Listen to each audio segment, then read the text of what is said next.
Hi, my name is Alex and welcome to the part 2 of my Teutons video. In today's video we will complete the One Faith World Conquest which I promised in part 1. In fact, we'll do it with an extra twist, the extra twist being a one culture. I was honestly overwhelmed, guys, with your support after the first video in the series. Thank you for everyone who liked, commented and showed your support. I shared your reactions with my family and they turned my wife from a sarcastic observer of my video efforts into a benevolent friend of this channel. My kids, of course, were always passionately encouraging me to continue anyway. So, huge thanks and let's crack on. This video will be a step-by-step guide on how to get some difficult achievements in this game. So today I will show you how to easily get the World Conqueror and One Faith achievements, and we'll pick up a whole bunch of other achievements on the way. For example, Enoli Reich, Ruina Imperii, Baltic Crusader, For the Emperor, and so on. A One Faith, especially a One Culture World Conquest, differs dramatically from a normal one. If you watched my Pirate Gotland or Revolutionary Russia World Conquests, you may have seen how relaxed I was during the game. Today we'll have many more priorities to juggle. I'll need to complete the World Conquest, the latest by 1790, so I have 30 years, in case some provinces have religious zeal, and to have plenty of time to culture convert. My strategy will be very straightforward. First, dismantle the HRE and form Germany. As soon as possible, by 1650 the latest. Germany has excellent national ideas and mission for expansion. Specifically, it gives +10 administrative efficiency, which is absolutely critical for the world conquest. Second, by the same 1650s, I want to successfully complete the court and country disaster. Third, I will aim to have 8 to 8,500 development by 1700. Fourth, I will need to prioritize the coal-producing provinces, at least in Europe and Asia, because the AI tends to develop these provinces insanely. Fifth, by 1750s, I want to complete the conquest of Korea and Japan, because the AI now also develops these provinces very high. If you haven't seen the part 1 of this video, I've left the link in the description box below. We finished the previous video in February 1600. It is now December 1600, and because my armies were down here in the south, after fighting the Mughals of course, I've decided to attack Persia. I want 3 things from them: the direct passage around the southern shores of the Caspian Sea, a wider trade route down to India, and eventually the passage through the Hormuz Straits into Arabia. Other than that, Persia is not a big priority for me because they don't have a lot of high development land. Western Europe, on the other hand, is my immediate priority. Now that I have completed most of the Teutonic mission tree, I'd love to form Germany as soon as possible. I will greatly simplify my life if I dismantle the Holy Roman Empire in the next decade or so. To do that, I will aim to ally all the electors, attack Austria and occupy its capital province, Vienna. Okay, back to the war at hand. By the way, in this campaign, I'm going to set up my trade in a way which is actively advised against by different YouTubers. I will be adding to trade companies every single province I can outside of my states. I know, there is very strong advice against this, with precise calculations and examples. However, whenever I try to follow this mainstream advice of adding only very specific provinces to the trade companies, such as provinces with specific trade benefits, provinces with trade centers, river estuaries, etc., my country simply never becomes rich. In my experience, if I add literally everything to the trade companies, apart from the gold provinces of course, my country becomes rich very fast. The big compromise for my approach is the governing capacity of course, and I'll be constructing all the relevant buildings to save it. My approach saves time and mental effort. This campaign took me about 50 real world hours end to end, and honestly, I have zero patience trying to figure out which provinces to drop into the trade companies. We became the papal controller again, thanks to the insane amount of papal influence we have from all the conversions. This means greater aggressive expansion control, and we can take some liberties with our peace deals. The age of absolutism will start soon. For the Golden Bull, I'm going for the absolutism growth and unrest reduction in my Catholic provinces.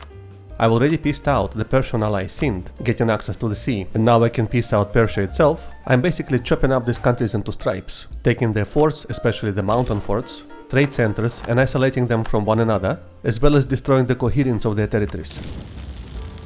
And now let the raising commence. Okay, with that done, we can come back to our strategy of forming Germany. Every single HRE elector is willing to ally me, except Liège. To overcome the resistance of the Belgians, I just need a few gifts. These many alliances of course will bring me way over my diplomatic relationships limit. Not a problem though, because it's very temporary. But here is why I hate allying these little countries. They immediately pull me into their random wars. Mulhouse got a personal union over Milan. And now they're pulling me into the succession war against two Sicilies and Venice. I need them, so I have to accept. They are already winning with 83% positive war score. I have no idea why they even need me. Possibly my size tips the balance of the war and the peace deal gets signed almost immediately. My ally Burgundy is also allied to Austria. That's why I have carried enough favors with them to ask them to break this alliance. Magdeburg and Trent, both electors, will join Austria and not me in this war. Well, just 2 more capitals to siege. Fully completing the administrative ideas gives us the extra governing capacity that we so desperately need. My newly acquired territories keep rebelling. I've hired a large mercenary company to help me deal with that. My economy now is strong enough to sustain it. You may notice that throughout this game I always barrage the forts. Raising gives me a whole lot of military points to do it all the time. In terms of the actual fighting, I never try to engage the large enemy armies. I hunt down and destroy small stacks. Like right here, and here, and here. And even here a couple of times in a row. It's usually my vassals who get caught in large-scale battles. Then I try to help halfway through the battle, bring my fresh units and make the enemy run through the shock and morale damage. After the 3 capital cities of Vienne, Magdeburg and Trent fall, we can dismantle the monster that is HRE. And we get the Ruine Imperii achievement. This action used to only give prestige. Now it also gives splendor and power projection, and the excess prestige gets converted into mana. So what does dismantling the HRE mean practically? On the negative, we cannot endlessly bring Austria into the wars by attacking different HRE members. But on the positive, we'll lose the plus 50% aggressive expansion modifier for the HRE provinces. The countries in this area can now more freely attack each other, meaning less tax to conquer and less tax to join coalitions against us. And the Emperor, Austria in our case, can no longer force Catholic religion on the members. That's great for us because we can raise anyone non-Catholic. Now, I would love to go for this peace deal, where I separate Austria and Hungary from one another, but of course I won't be able to core all those provinces inside. Instead, I will simply take this.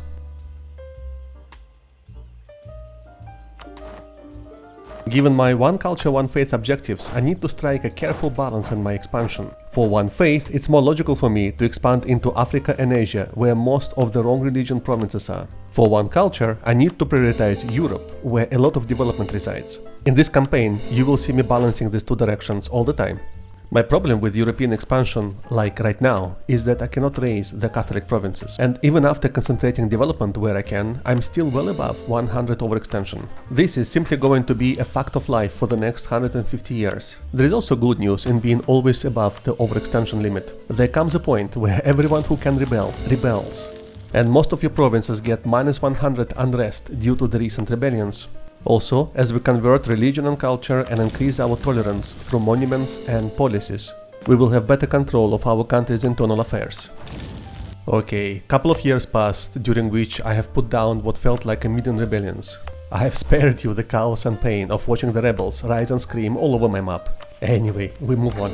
Now, if I were tryharding, I wouldn't be creating full states out of so much land right now. Instead, I would be fighting my way down to northern Italy to form Sardinia-Piedmont, for the plus 5 administrative efficiency it has on its missions. Then I would form Austria for another 5% administrative efficiency from its missions, and then Holland for the PU on England which it has in its mission tree. But I'm feeling pretty confident in my ability to reach my objectives without all of these shenanigans. As a strategic priority to become rich, I need to establish control over a series of trade centers in the north. Novgorod, the Baltic Sea, Lubeck and the English Channel, or La Manche. Several countries have a lot of trade power in these trade centers, among them Lubeck, and this makes it the natural target for my next war. Sitting on this rich trade has made Lubeck wealthy. We can now see 63,000. The entire alliance had about 90,000 troops when we attacked them. Obviously, they're rich enough to hire a bunch of mercenaries as well. I am not in a rush to attack into this mass of troops. Instead, I'm standing back, waiting for my opportunity to pick up smaller armies and destroy them. A weak leader is coming to power. Finally, I can use some of the nice missions I've been sitting on for several decades already. These missions give me some extra monarch skill points. And our next leader is a Slayer, 644. Okay, seeing the Lubeck army split up, I'm ready to move in.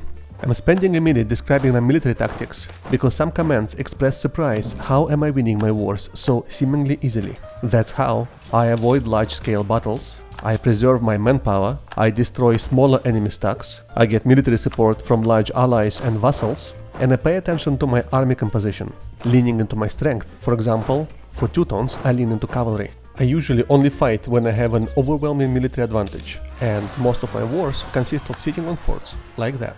Another useful tactic to avoid bringing the fight to your troops is to intentionally bring a weaker ally or vassal into the fight, like in this case I did with Finland.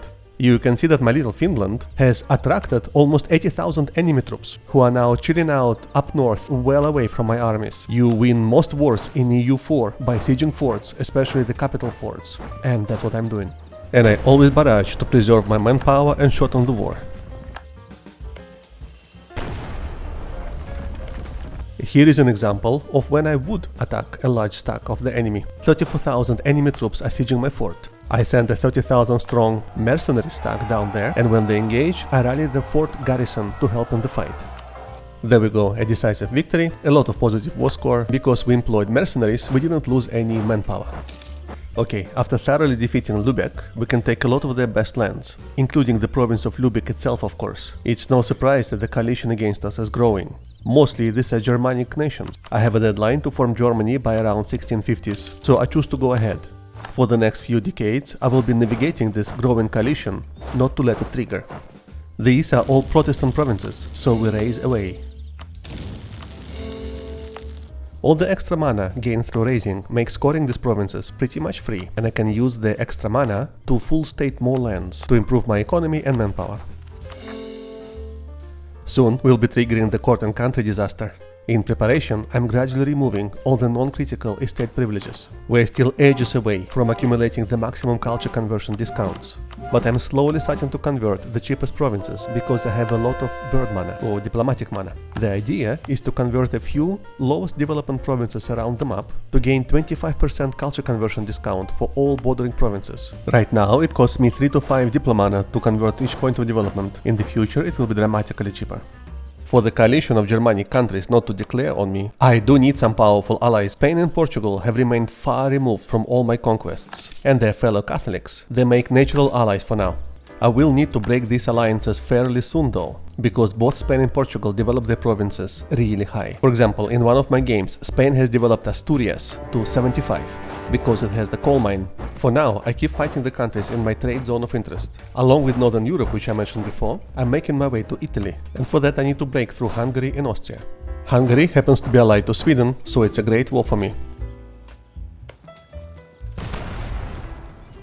While this war goes on, I wanted to show you one trick. To make culture conversions faster, I exploit the tax development in my target provinces. It makes provinces cheaper and faster to convert, and it makes them use less governing capacity.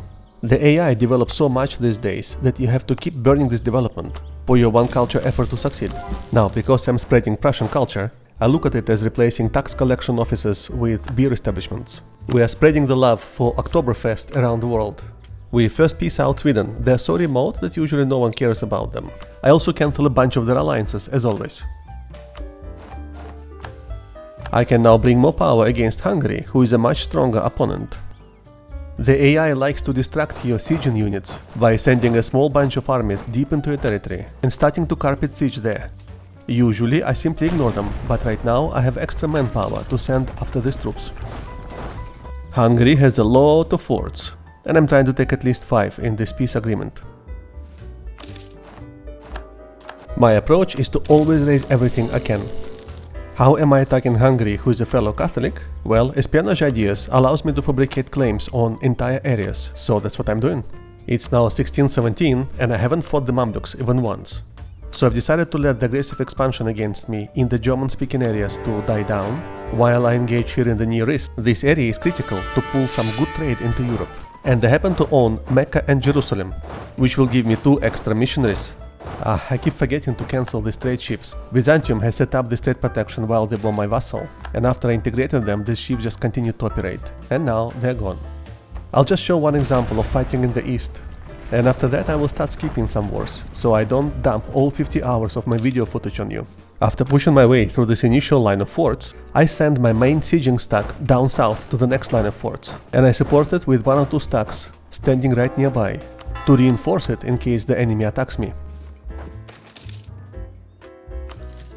My usual configuration looks like this: a sieging stack which has just taken a fort, supported by 2 stacks just behind it. When I see a good target, I can send all 3 into one battle and then disengage them again. I like to bring these stacks into a fight one after another, so I always bring fresh, full morale troops to the front line. And then we simply repeat the same approach at the next fort. Then the next fort farther east, and so on. This way the enemy usually stays well away from my armies, because they calculate their chances of winning as low. However, sometimes I can bait them into an uneven fight. And then I withdraw to keep my formation. In a curious historic reference, this was roughly how the Muscovite troops ended forever the Tartar yoke in 1480 in an event called the Standing over the River Ugra. The Muscovites assembled a large allied army, so large in fact that the Tatars didn't dare attack it, and after a few weeks of a standoff, the Tatar army broke off. Of course, they had small skirmishes here and there, and the Tatars attempted and failed to cross the river, but the main factor was the military presence. Anyway, back to the game. This is what I do. I intimidate the AI armies into non-action. It doesn't always work, but it works a lot of time. After a couple of years of being tortured like this, the Mamelukes have had enough. They look so large on the map that even a 100% war score deal looks tiny. I took that random province on the border with Tunis, so I could Deus Vult my way into Tunis, Morocco and Central Africa. As I was pacifying and converting my new land, my ancient vassal Novgorod finally got integrated. Oof, it takes ages without the influence ideas. Now that I directly own the Russian heartland, can complete a couple of missions. One gives me a bunch of government reform progress, the other one asks me to decide on the fate of Moscow. I prefer to integrate it rather than devastate it. It's more humane and it gives me some diplomatic mana. Despite what the tooltip says, it doesn't give me the Muscovite culture as accepted. I don't know, maybe I'm at the limit of my accepted cultures? For now, I simply rotate my wars between my 3 strategic directions, the Baltic and Near East for trade, and Germany for my country formation. I'm also reaching the point in the game where I don't really need allies to win my wars. From now on, the main role of my allies is to serve as a strategic deterrent against the coalitions. You know, the 17th century, which I'm currently playing out, is probably the most difficult period in the world conquest. There are so many priorities to juggle. For example, one of my priorities right now is to develop a sufficient home base to declare myself the military hegemon as soon as possible. For that, I need to be the first country to recruit 1 million troops. So I need a powerful economy to sustain that army, and I need a sufficient land force limit, which is why you see me stating my lands whenever I have the excess administrative power. The governing capacity is my biggest bottleneck right now. Curiously, the way to address this bottleneck is to become richer, meaning put even more lands into trade companies and states, make a lot of money, and buy buildings which reduce the governing capacity requirements. I'm willing to swallow the temporary debuffs of being over my governing capacity to get to these benefits as soon as possible. Usually I close the schism as an Orthodox country, as Byzantium or Moscow, giving me an extra missionary. Closing it as Teutonic Order gives me some conversion power and tolerance, which is not that good, but not bad. Forming Germany asks you to have a lot of provinces in this difficult to conquer area, so I keep checking in against its requirements when signing my peace deals. The German area is a hodgepodge of different religions. I'm literally manually checking out each province if I can raise it or not. For the next few decades, I stay on my declare strategy and take land from Hungary, Sweden, Brandenburg, and other Germanic minors. I'm also trying to bring in as many countries into my wars as possible, so I have truces with as many countries as possible, when they cannot join the coalition against me. I also managed to bring Denmark into one of my wars, and grab the province of Sealand from them. This province is simply difficult to access and besiege, and I simply want to get it out of my way. The next idea set I took is quantity. I almost never take it these days for my normal world conquests, but because I am on the accelerated timeline, I needed to fight multiple wars on multiple fronts. The coalition against me right now is basically the same bunch of German miners. Most of them are truce locked, and I attack into them as soon as the truces are up. The 2 European countries I really don't want to join this coalition is France and England. They're powerful enough to actually trigger the war against me. And although they thoroughly hate me, they're not in this coalition yet. I'm hoping to grow strong enough by the time they join it. I use the diplomatic map mode to see my recently conquered provinces which I can raise. I really wish there was a raise all button so that I don't have to go through this click fest every time. The Protestant Reformation wasn't very strong this time. Unfortunate for me, I'll have to culture convert a lot of full development in Europe. The court and country disaster starts ticking in 1636, perfectly on schedule for my target. Being Teutonic Order, it's difficult to lose stability and gain sufficient unrest to trigger this disaster. So I sit on wars longer to increase my war exhaustion, intentionally sit on high overextension just below 100. and choose events which drop my stability. Aragon was allied to Salzburg, and now I can get a foothold in Iberia. While waiting for the court and country to trigger, I try to time the completion of my course for after the disaster, because if my unrest falls below 1, the progress towards court and country will simply stop, and the disaster finally triggers in 1640. This means that in November 1650 I will need to have 65 or more absolutism. This will give me plus 20 maximum absolutism, which is great to have the maximum admin efficiency while having some privileges for the estates enacted. You may have noticed that this is when I have kicked off my golden era, because it gives me plus 5 maximum absolutism. Basically, for the next 10 years we will have a bunch of negative events and rebellions. Not all of these events are bad though. For example, this one gives me extra manpower. This disaster also lowers my absolutism and income for the next 10 years, but I am rich enough to sustain it. As I keep eating into the former HRE miners, the amount of countries in the coalition against me keeps reducing. I've seen that some people slow down or stop their conquest, while the court and country disaster is active. I never do it, I just push ahead. A quick side note, starting around now, Burgundy can reach a place in its mission tree where it will become Holland. When it does so, it gives a lot of its territory to France. So I just need to watch very carefully. After Burgundy integrates Netherlands, this can happen. And I need to remember to always bring Burgundy into my wars, so that it's never at peace. France is already very strong, I don't want it to become even stronger. For well over 100 years, Livonians have been a great vassal of mine, and now they're finally integrated. In some of these court and country events, I just let them rebel. I can handle the rebellions, no problem. In others, like this one, where I don't lose absolutism, I prefer to take the non-rebellion route. And we continue our journey to becoming Germany. I've just noticed that my computer ran out of space, and a few years of video didn't get recorded. Anyway, the only event of note was me successfully completing the court and country disaster.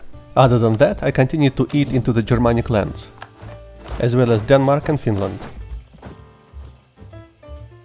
From Denmark, I took these two provinces in Latin America, for example. That's where I plan to move my capital. The only thing slowing me down right now is overextension. I've made the choice not to create any more vassals. It's more efficient for me to core and own these lands directly and culture convert them as soon as possible. So I'm having to sit and wait for the course to complete before taking the new batch of lands. Oof, France and England are now willing to join the coalition. Oh well. In 1655 comes a major milestone. We can form Germany. This is 5 years behind the deadline I have put for myself, but I'm still happy, it's in the same decade. While the Teutonic ideas were excellent for the early game, the German ideas are fantastic for the late game expansion. After refreshing the idea screen, we can see why. National unrest is great because we're always overextended. Technology cost, discipline, trade efficiency, even more army tradition are all good. 5% admin efficiency though is gold. Each 5% shaves off about 20% overextension. Plus 20% goods produced is rich. And then our traditions give us 15% infantry combat. So overall, a well-rounded idea set for good blobbing. The German mission tree is small but powerful. It gives us permanent claims on most of Europe, including Italy and France. It also gives a few permanent modifiers, which are not bad. However, as a priority, we want to go to this branch of the tree. It offers 10% culture conversion discount and culminates in another plus 5% admin efficiency. Awesome. I wish I could form Prussia before becoming Germany. Sadly, forming the Holy Horde eliminates that option. Remember how I took this isolated random province in North Africa? After making it a full state, this province becomes the perfect place to move my capital out of Europe. We need to bypass an old and strange requirement on the way to moving our capital to the new world. That is not having a large landmass around us. Having even two provinces in a single state will block us from moving our capital. Now we full state our target province in Latin America, and we learn from the tooltip that we need 295 administrative mana to move our capital here. That's easy to get, we're almost there. After waiting a couple of months to accumulate the mana, we simply move our capital to the New World. From now on, no colonial nations will form. We will own all the New World provinces directly, and we will be able to convert them to our religion and culture. Our first war as a new country is against Denmark. I am now starting to dominate these northern trade centers. One quick point to notice, if you don't have the Baltic Crusader achievement, then don't form Germany before you conquer the full Russia region and convert it to Catholic. Like for example here I have a one province Sweden remaining. Just grab it, convert it, get the achievement and then form Germany. Now I'm having a few simple and quick wars here in the German area still, because I want to eliminate these little annoying countries who are always joining the coalition against me, and actually they can trigger the punitive war. Also, some of these European miners are very high development, and I want to conquer them as soon as possible to have enough time to culture convert. Well, not all of these wars are very small. Milan, for example, is still a sizable power. I'm lazy, so I invited Castile to help me in this war. Well, I'm not going to lie, it feels nice cleaning up my borders here in my heartland. After defeating Milan and piecing out some of its allies, like Tunis down here, I feel strong enough to attack into the Mamluks at the same time.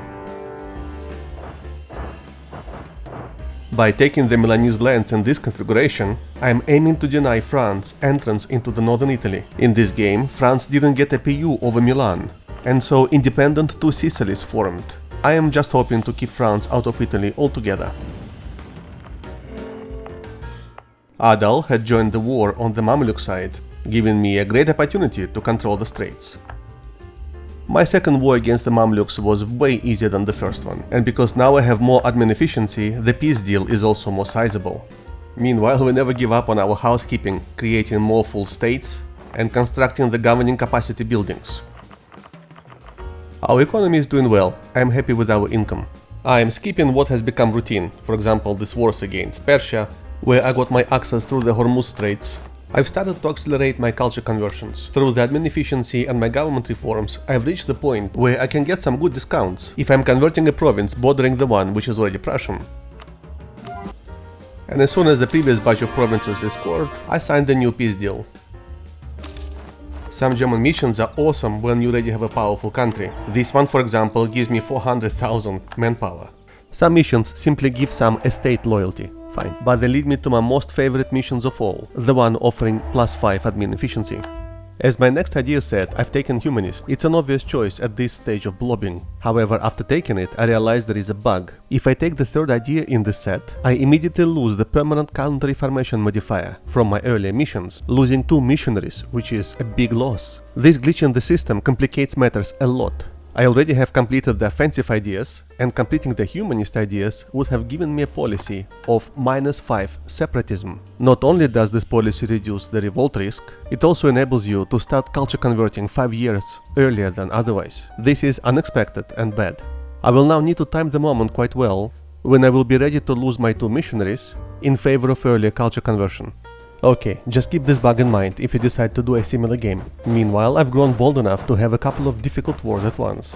While I'm finishing off Denmark in the west, I have attacked into Gujarat, who is allied to Delhi and Orissa, basically the whole India. My tactic to confront these massive alliances is pretty simple. I focus on the secondary targets, such as Delhi and Orissa, and piece them out, only breaking the critical alliances. After that, I focus on my primary target, Gujarat in this case, to take what I want from them. This ensures shorter truces with the other participants, and I can repeat this tactic again and again. The quantity ideas shine for situations like this one, when I am fighting 2 separate alliance blocks on 2 different continents while handling a lot of rebellions.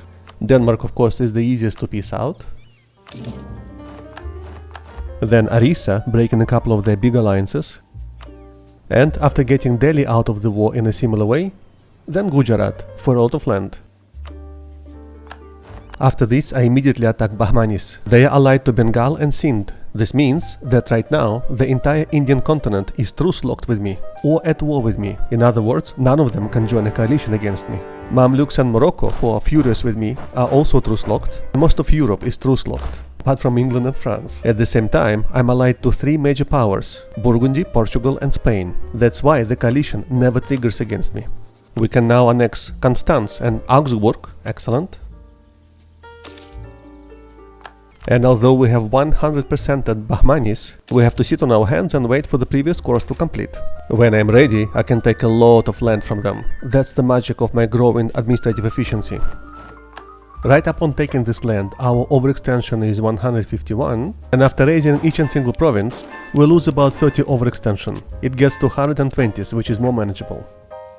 Some of my wars are pure engagements of opportunity, like Aragon here. While browsing for my attack targets, I noticed they have 0 allies. This is also my chance to keep Burgundy at war, so they don't simply hand over half of their territory to France in that stupid event. As soon as our truce with Delhi expires, we attack them too. They haven't been able to re-ally anyone big, which is great. If one culture is your target, then one thing I recommend is to keep exploiting the development of your wrong culture provinces. You can only do it every few years, but it does make culture conversions a bit easier. After annexing Aragon, we still need to keep Burgundy at war, and Milan looks like a suitable candidate to engage. France will join them, meaning they won't coalition me. I'm kinda disappointed because after I attacked Delhi, it got piled upon by all the neighbors. So the Delian territory is now a mishmash of occupations by a lot of countries. All I can do now is sit on it and wait for the others to peace out and go away. You know, the French army in the EU4 is notoriously strong, and it gives me a nice dopamine boost when I fight them with a much smaller army and still win. And win decisively at that.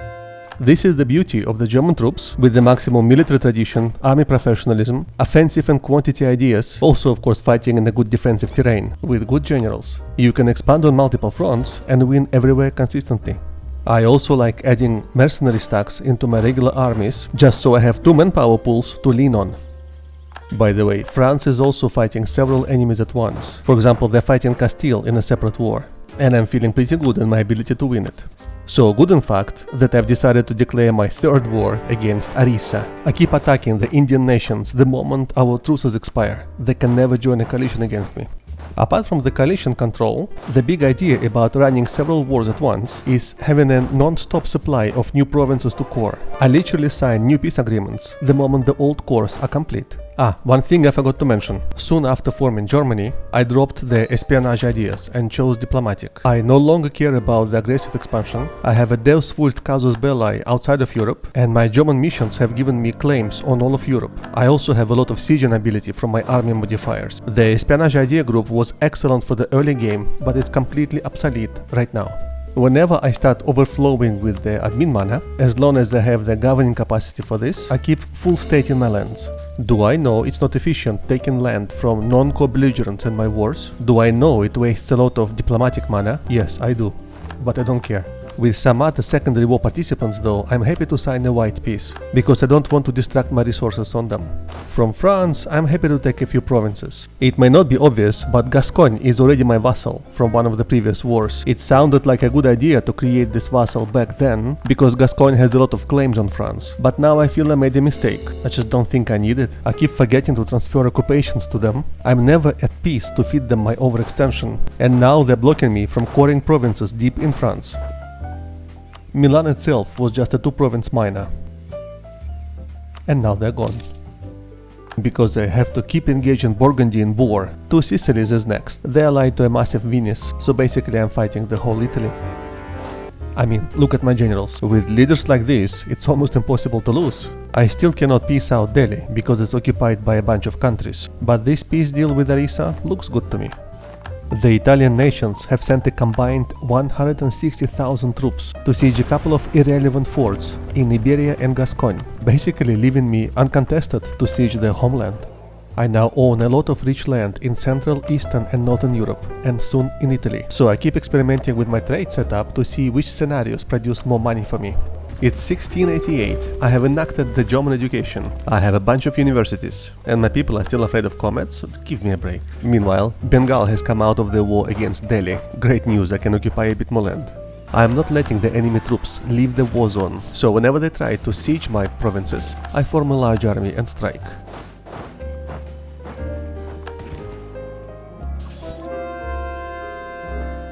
Haha, look away if you have low tolerance to rebellions.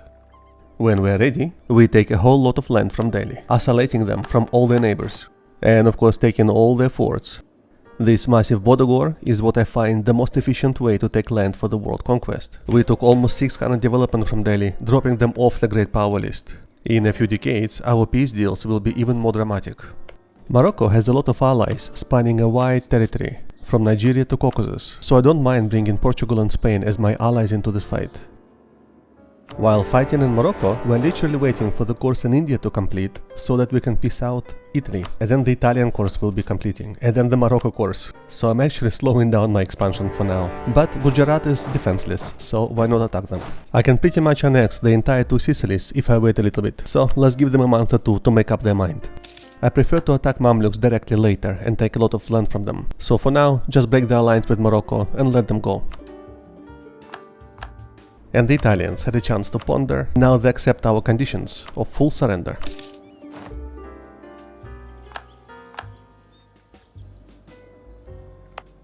By now my new capital even has grown very big, so I can only concentrate a few of the states. I target to keep my overextension between 150 and 200. If I go above 200, then I start getting those massive peasantry and nobility revolts. The normal nationalist revolts are not so bad.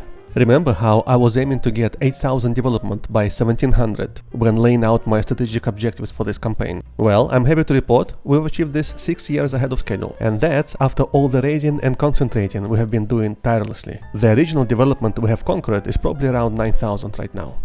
Also, remember how I wanted to keep Burgundy at war always? As soon as they ran out of valid targets, they formed the Netherlands and gave a lot of their southern lands to France. Now I have a much stronger France to fight. On the positive, of course, I no longer have a large Burgundy to confront either. England is the only significant nation right now against whom I don't have a valid casus belli. Fabricating claims is cumbersome, so I'm waiting until the imperialism comes into play to attack them. We get our 10th missionary by developing Jerusalem. 2 more missionaries are left to obtain for us. One will come from San Antonio in Mexico and one from our later government reform. We have reached the stage where the provinces on the border with Prussian culture have maximum culture conversion discounts. 1 diplomana per 1 point of development is as far as we can go. Any culture conversion discount from now on will only affect the most expensive provinces. And after we embrace enlightenment, the highest cost to convert the most developing province will be 30 diplomatic mana. Okay, Gujarat can join our empire in its entirety.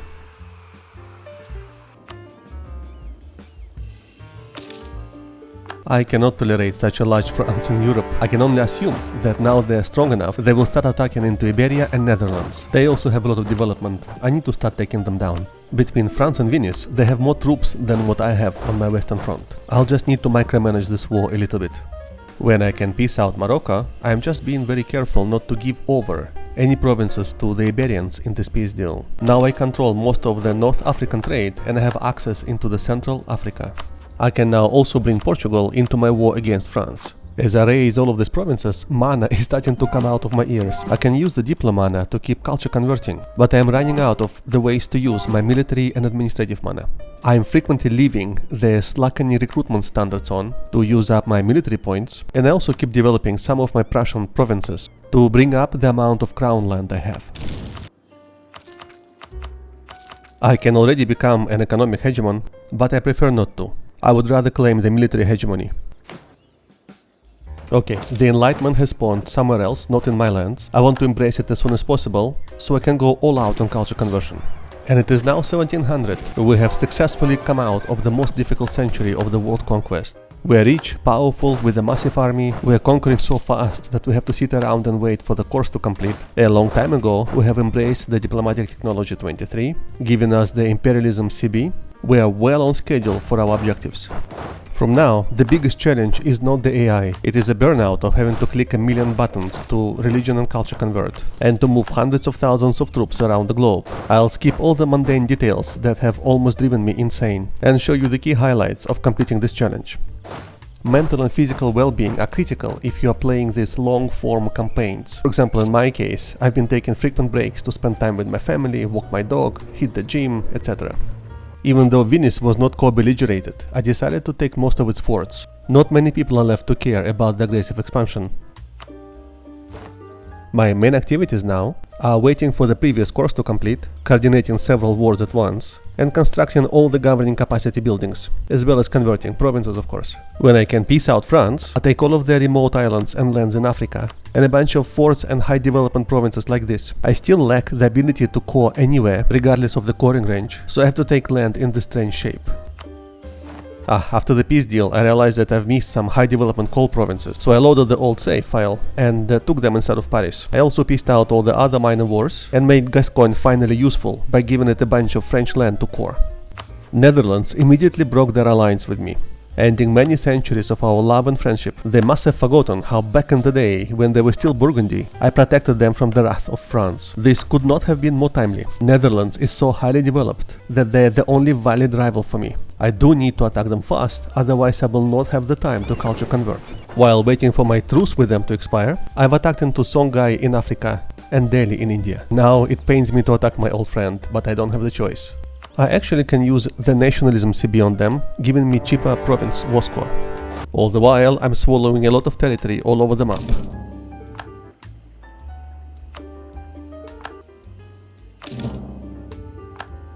In 1707, we declared the military hegemony, giving us a lot of expansion-relevant bonuses. I'm quite disappointed that Paradox has removed the administrative efficiency from this hegemony. In my humble view, it kinda fit the blobbing aspect of this decision. But even without it, being the military hegemon is a strong choice. Annexing Delhi and taking a chunk out of Chagatai brings me closer to the reaches of China. You may recall that one of my objectives is to get to Korea and Japan by 1750s, and that's exactly where I'm going to go next. I want Portugal to cancel their alliance with England, and I am resuming my favorite generation with them, so I can ask them to do this. I can now 100% the Netherlands. This will boost my development and trade power in the English Channel. Apparently, this makes the German burghers happy. I keep forgetting to use my papal influence, and a lot of it goes to waste. There isn't much competition left to become the papal controller, so from now I control the Holy See pretty much 100% of the time. Because I control Rome as a Catholic, the game asks me to release the papal state. I'm sorry friends, but there is no chance.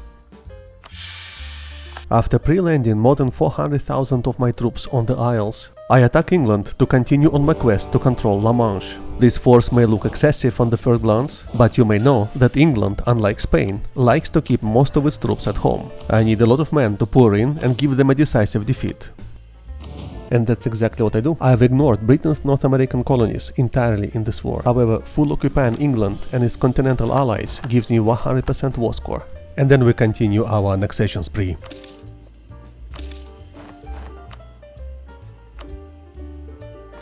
I am now comfortably sitting at 180 overextension. I've reached the level of Zen towards rebellions. When I started this war, Venice used to be annexable, but during the war they developed themselves and one province will remain. I didn't notice until later that I made a mistake in piecing out England in my last war with them. Did not take one of their coal provinces, which is already 45 development. I hope I'm still okay culture conversion wise taking it in the next war. From France we take the remaining provinces on the remote islands and in Africa, and of course their mainland. Because of my previous mistakes, I'm now always checking the target country's development map before signing the peace agreement. Like with Persia here. I didn't even notice when, but Castile broke their alliance with me. I am now free to attack their colonial nations. These wars pose no challenge whatsoever. These nations have small and weak armies and they're cheap to annex. Even if I'm culture converting everything, I'm still accepting some cultures where I can see the temporary benefit of upgrading their monuments. I finally integrate the once proud Burgundy and the Ottomans who ended up surviving for 300 years. We can take the entire Adal, the big chunk of Mamluks, in a single strike. All of these annexations improve my trade flow from India into Europe, and even if I'm now earning more money than I can spend, it still feels good. Annexing full Colombia is only 43 war score. We even can take all of their money. To accelerate my religious conversions, I've started building cathedrals everywhere. You could increase the conversion power even more if you take state edicts and a few relevant estate privileges, but my conversion power is already so high that I simply don't see the need. Brazil hardly offers any resistance. The only minor challenge these nations in the New World offer are the distances my armies have to travel. After taking most of Kilwa and Madagascar, we attack and decimate Bengal, entering the last untouched region of our world, the Southeast and East Asia. I will need a strong fleet to win here, and that's what I'm building. I've attacked Peru and Australia before attacking their overlord, Castile, just so that I can piece them all out separately and annex them faster. These colonial nations offer very little overextension, so you can annex them quite fast. And now it's the time to strike into the East Asia. Like always, Korea has been developing its provinces a lot. I want to get there ASAP. After piecing out Castile's colonial nations, I take most of the lands in the Oceania and Africa, as well as some of the higher development lands in Europe. Portugal has been very helpful destroying the Castilian armies, but they also occupied most of Iberia. Maybe inviting them for help was a mistake. What used to be Wu became revolutionary China during this war, and I'm taking some land over here from them to get myself closer to Korea. And then I can fully annex Ayutthaya.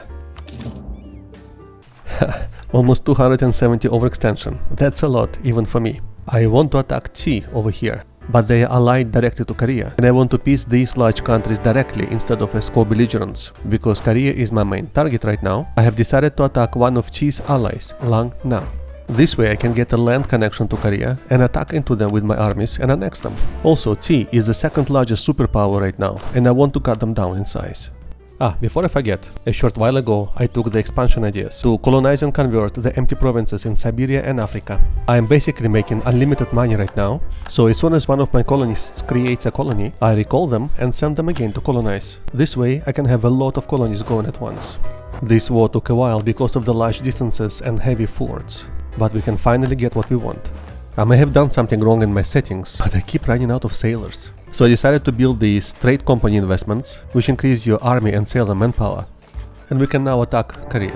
From a few of my previous games, I expected Korea to be stronger and bigger than it is currently. I may be able to annex it in one war. The real issue of fighting Korea is the defensive power of its forts, especially the ones in the mountains. Even after you barrage them and bring a lot of artillery, they still take ages to siege. And yes indeed, after getting Korea's multiple allies out of the war, I can annex them in one go.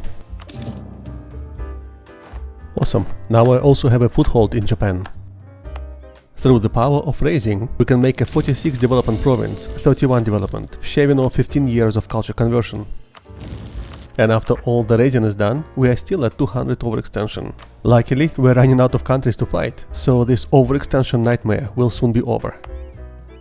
Portugal broke their alliance with me a few years ago. I would have done it myself if they didn't, but now I can finally start attacking the many Portuguese colonial nations, including the fabulously rich Mexico.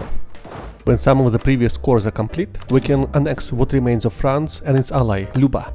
Japan is sitting here alone and isolated, allied only with Ainu. Based on their latest mission tree, I honestly expected them to be a bit more developed than this. As things stand, this will be a super easy war. The good thing about Mexico, it has a lot of Mayan, Aztec and Totemist provinces, so I can raise the heck out of it. We're now in that stage of the world conquest, when there is no strategic or military challenge left. Still, a bunch of smaller countries survives, and collectively they have a fair amount of development between them. As such, it will still take us a few decades to conquer and core them, but this is mostly an administrative operation right now. I am paying more attention now to culture converting more expensive provinces than the actual wars. I now have way more armies than I need to complete this, and what I do most of the time is set my armies on auto siege and have a coffee while they do the work. Japan also takes a single war to annex. In fact, no countries remaining now will take more than 2 wars. As you may have noticed, I didn't have to truce break a single time in this campaign. This is how powerful the Teutonic Order and Germany are. Of course, it also helps to plan ahead. Oh, the United States have just formed. I may have been too fast celebrating my forward planning. If I recall correctly, when a real nation like this forms in North America, their provinces are more expensive to take. It's interesting that the US is Anglican in terms of their state religion, so it would appear that England went Anglican and then Catholic again. Honestly, I wish they stayed Anglican. And I was right. I cannot annex the US in one go. I did not expect this development. I don't like it for another reason. Because they are an independent nation now, they may be converting their provinces to Anglican. And as you know, this means 30 years of religious zeal, when the provinces remain unconvertible. Before declaring on Portugal, I attacked a couple of their larger colonial nations, so as always I can piece them out separately. Portugal is the last real challenge left. They have a large standing army sitting right in their homeland, so I decided to massively overstock because I have no patience. Okay, after the last global war of this campaign, I'm taking Portugal's most developed provinces, also most of its remote islands, and even one of its entire colonial nations in the Caribbean, so I don't have to attack it again. I don't want to full annex Portugal just yet, because I don't want to inherit its colonial nations. The revolutionary Malacca offers a unique challenge of island hopping, which spices things up a little bit. Other than that, they're fully annexable in one war, along with their vassals. In a series of quick wars, we clean up what remains in Africa, Oceania, and the colonial nations of England. Spain was co-belligerated with Sunda, so I full annex Sunda in this peace deal, and as much of Spain as I can without spending the diplomatic mana. We have just 50 years left in this game, and I'm having to be productive with how I'm using my resources. Having said that, I have decided to use some of my excess diplomatic mana to get the For the Emperor achievement. One way to do it is to take the maritime ideas. The second idea in this group allows you to hire the Marines, and I thought it was appropriate to use Marines for my second and final invasion of England. You get the For the Emperor achievement after you hire 40,000 Marines as Germany or Prussia. And after fully annexing sea, and moving my troops to the British Isles, which happened to be all over the world including Papua, we invaded and annexed both what remained of the United States and England with its colonies. We have now burnt the wooden wall, and we get the morale of navies that we don't really need. We are getting so late in the game that even a single missed rebellion can deny us the one culture. You may know that each successful rebellion adds 10 years of separatism to the province, during which you cannot convert the culture. That's why I have positioned my troops all over the map, so I can reach any province before a rebellion succeeds. And all the time, we continue to colonize, convert the religion and convert the culture, as well as fight rebellions before they do too much damage. Unfortunately for me, a lot of countries have been converting religion before I conquered them. The US had converted a bunch of religions to Anglican, and some countries in the East have been spreading Islam. Maybe there is a way to see when the religious zeal would expire, but I haven't found it. My only strategy is to accelerate the conquest so that I have enough time to convert.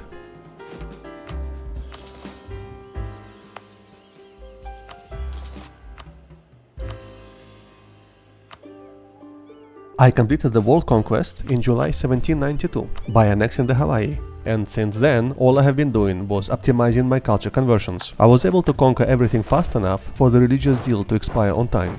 After coring every single province in the world, I no longer need administrative mana. I have been using it to move my capital all the time, so I can continue to concentrate in the big provinces. Also, a few years ago, I gave up my 2 extra missionaries from the permanent counter-reformation that I had as Teutonic Order by completing the humanist ideas. Remember, there was a bug I told you about? This enabled me to reduce the separatism in my provinces by another 5 years.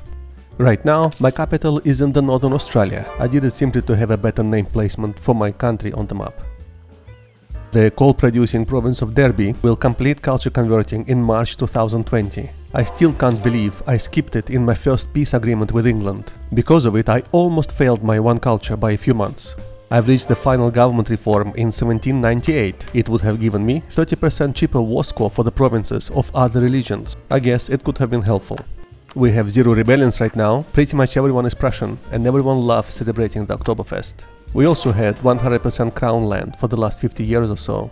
And curiously, the revolution ends only now. Up until this time, revolution kept spreading through my provinces. I've never had it last so late. I have no idea why this happened. One thing I do find disturbing is 3 of my provinces in North America still have religious zeal. These are the provinces that the United States had converted. Luckily, these provinces are low development. I should be able to culture convert them all 3 or 4 years after the religious conversion becomes available. Eventually, Ohio remains the only province that resists my conversion efforts. Curiously, Cincinnati, Ohio is the only place of all countries where I have personally attended the Oktoberfest. And then, in 1804, when I'm starting to lose hope, it becomes available for conversion. 3 months later, in July 1804, we get our One Faith achievement, and we can convert Ohio to Prussian. In that Oktoberfest I attended in Cincinnati, I remember a small curious scene. A big crowd was having fun, chatting, having beer and barbecuing sausages, and among that crowd stood a man with a Catholic cross and a loudspeaker, tirelessly asking all of us to repent and find Christ. That scene sort of sums up for me the bizarre culture and religious conversion nature of today's campaign. And there we go, March 1820, Derby becomes Prussian. With this, we meet all the objectives of our campaign. There is no one left to convert to anything. Everyone is Prussian and Catholic. If you don't still have the Holy Order achievement, you can form the Mongol Empire right now. And if the Holy Horde is your government, you will get this achievement.